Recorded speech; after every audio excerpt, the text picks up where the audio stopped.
Pendant la première grande migration que l'on appelle plus communément la Grande Bouffée, l'horde de Skaven, qui deviendra le très célèbre clan Pestilence, avait voyagé jusqu'aux jungles infernales de Lustrie. Là, les hommes rats, dès lors qu'ils eurent foulé ces terres tropicales, firent face à des épidémies telles qu'elles décimèrent une très grande majorité des leurs.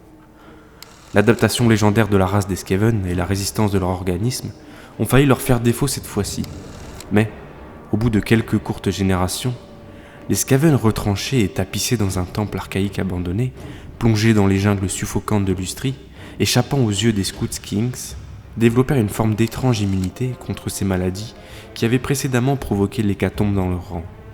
Pendant ces longues années de souffrance et de mutation, passant outre tous les radars et s'étant fait oublier par les choses lézards, ces nuisibles rats géants apprirent bien des choses effrayantes de ces contrées tropicales avec les inscriptions mystérieuses gravées sur les murs du temple et les ignobles bassins de frai laissés à l'abandon.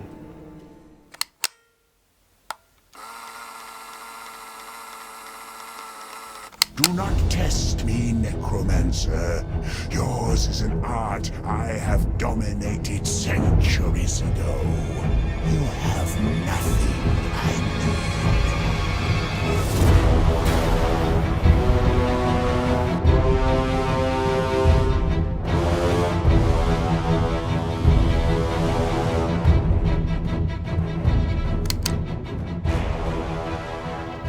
À chaque génération, le clan Pestilence devenait plus résistant, rendant pratiquement obsolète l'hostilité de ces terres périlleuses et, sortant peu à peu de leur terrier, ils combattirent avec une ferveur impressionnante les hommes lézards dans les cavernes et les jungles environnantes.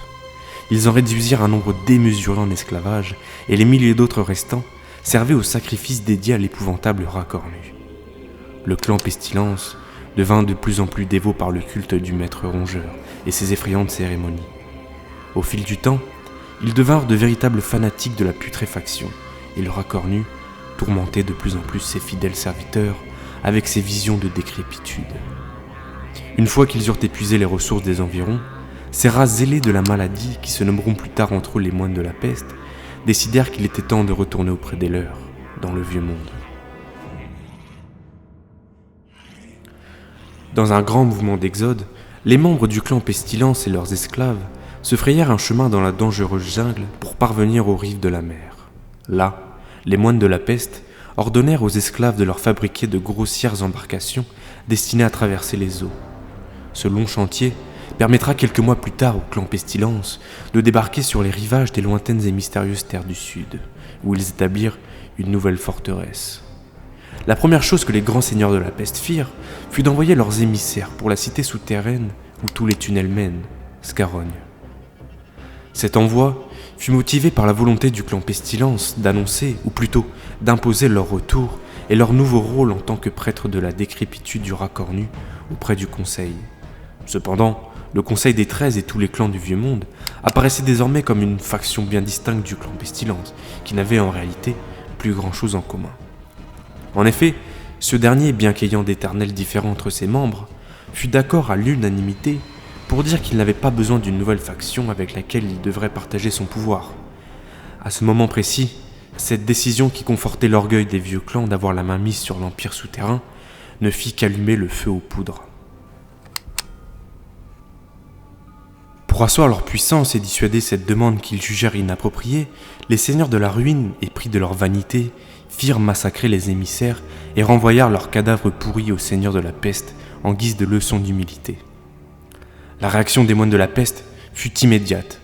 Des mouvements étranges d'hommes rats boursouflés par la maladie se firent remarquer à travers tout le cloaque des terres du Sud. Le Conseil n'en avait jamais vu de tels. Peu de temps après, ces fanatiques reconnaissables de loin à leurs robes putrides s'emparèrent de la cité humaine de Bagrussa, la plus proche communauté humaine du clan dans les terres du Sud, déchaînant une frustration qui ne pouvait être cachée plus longtemps. Mais leur véritable objectif ne fut révélé que lorsque l'on comprit que les hommes, les premiers concernés d'après eux-mêmes par cet assaut, ne furent en réalité qu'une finalité secondaire. En effet, les dessous de la ville grouillaient de Skaven qui se trouvaient dissimulés dans ces tunnels. Toute communication depuis Scarogne avec cette lointaine communauté Skaven fut dès lors interrompue. Le conseil, inquiet, envoya une troupe d'éclaireurs à la hâte depuis la capitale et au bout de plusieurs mois, à leur arrivée, ils découvrirent ce qu'il était advenu de l'ancien repère d'Omra. Les tunnels étaient dépourvus de toute étincelle de vie, et les grandes salles remplies de cadavres de Skaven pourrissants et arborant les stigmates d'une maladie terrifiante. Mais quelle explication pouvait-on donner à cette vision d'horreur ?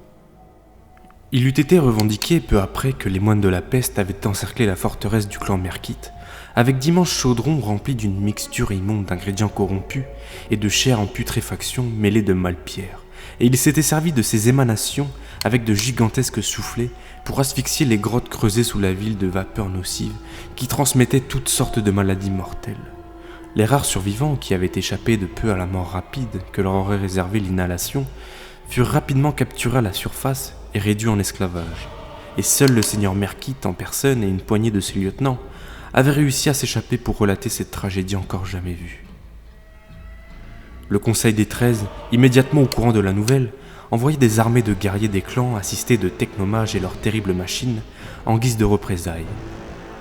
À ce moment, la nouvelle de l'ignoble massacre de Bagrussa s'était répandue tout autour de la ville, si bien qu'un nombre conséquent de repères plus ou moins importants des terres du Sud se rendirent avant même que les armées ne quittent Scarogne.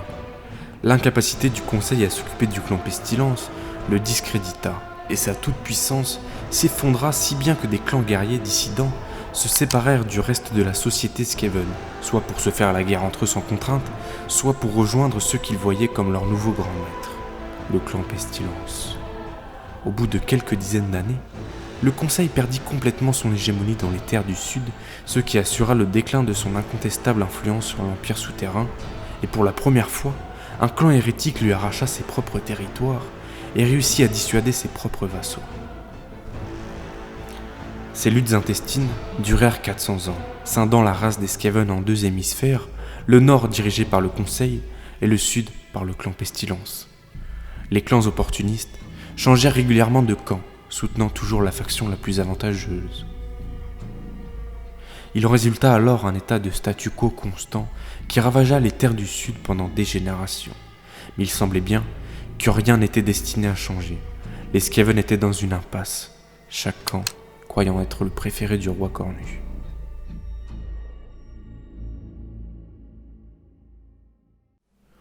Toutefois, tout fut bouleversé avec le retour d'un clan parti lui aussi depuis bien longtemps, le clan Eshin. Formé aux arts de l'assassinat au Kataï, ces tueurs vêtus de noir pouvaient s'infiltrer dans les repères les mieux défendus et abattre leurs ennemis les plus puissants en un rien de temps sans être découverts. Le clan Eshin prêta serment d'allégeance au Conseil des 13 et se mit immédiatement à l'œuvre pour anéantir le clan Pestilence, ce qui dissuada grandement les clans réfractaires. Pendant des générations, le clan Eshin se servit de tactiques de terreur et de méthodes de soumission pour ramener les clans renégats sous la coupe du Conseil, brisant peu à peu la suprématie du clan Pestilence sur les terres du Sud.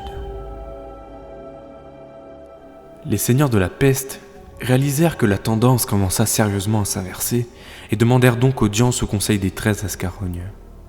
Les prophètes gris intervinrent auprès des seigneurs de la ruine afin qu'ils jurent de ne pas tenter d'assassiner leurs émissaires. Ainsi, Nurglitch le Bouffi, le plus puissant seigneur de la peste du clan Pestilence, se rendit dans le nord pour traiter avec le Conseil.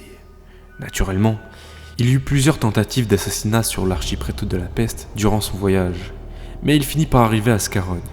Là, il s'inclina et demanda à être accepté au sein du Conseil en proposant en contrepartie de mettre à disposition les ressources du clan Pestilence. Mais Nurglitch n'était pas fou. Ce déplacement n'aurait mené qu'à son exécution s'il n'avait aucun moyen de défendre sa propre personne, et il le savait pertinemment.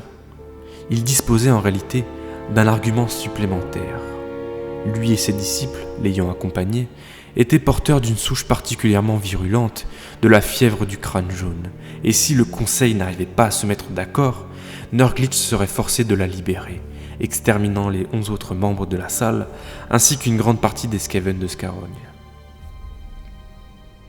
Les seigneurs de la ruine n'eurent d'autre choix que d'accepter le retour du clan Pestilence au sein de la société Skaven, à la 7e place du Conseil, soit celle la plus éloignée du rat cornu et celle représentant le moins de prestige. Il était pourtant celui qui se revendiquait comme représentant le mieux la vision du dieu, Heureusement que le grand maître du clan Pestilence n'a pas pris cela comme une humiliation. Quoi qu'il en soit, c'était un coup de maître de Nurglitch le Bouffi qui gagna par sa dissuasion plus que par sa proposition initiale l'accord des seigneurs de la ruine et une place dans l'impénétrable conseil. Alors que ces longs siècles de guerre civile l'avaient permis aux races de la surface d'échapper pendant un temps à l'attention des hommes rats, le prix à payer serait prochainement lourd. L'art des seigneurs de la peste s'ajoutait à l'épouvantable arsenal des Skaven, et bientôt, une maladie terrible, appelée la peste noire, serait à l'initiative de la quasi-destruction de l'empire de Sigmar. Mais ça, c'est dans le prochain épisode.